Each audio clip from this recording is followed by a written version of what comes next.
जय माता दी।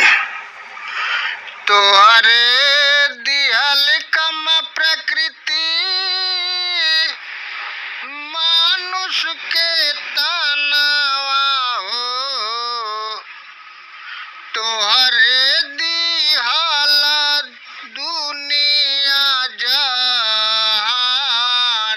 हो। तोहरे दिहल कम प्रकृति मानुष के तनावा हो। तोहरे दिहल दुनिया जहान हो। तुही रचलू माया के बाजार हो। तोहरे दिहल कम प्रकृति मानुष के तनावा हो। तोहरे दिहल दुनिया जहान हो। केहू के गाड़ी घोड़ा महलाया टरिया हो।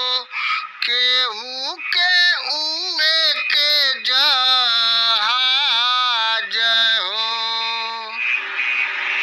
केहू के गाड़ी घोड़ा महलाया टरिया हो।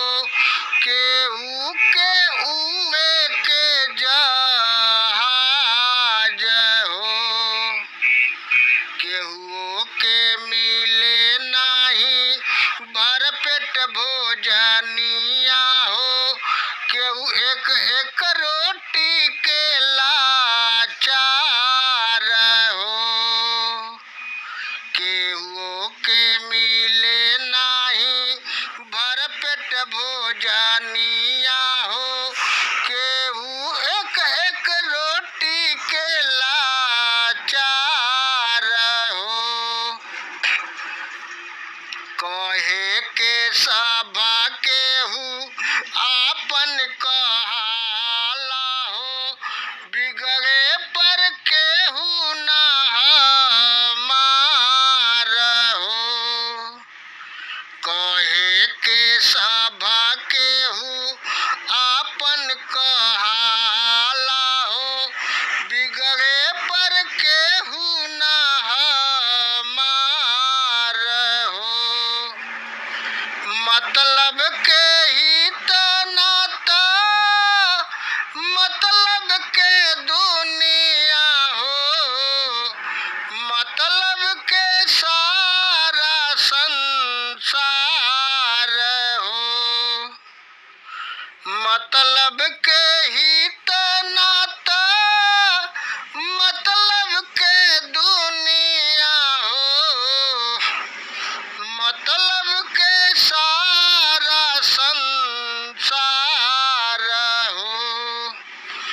तुही रचलू माया के बाजार हो। तोहरे दिहल कम प्रकृति मानुष के तनावा हो।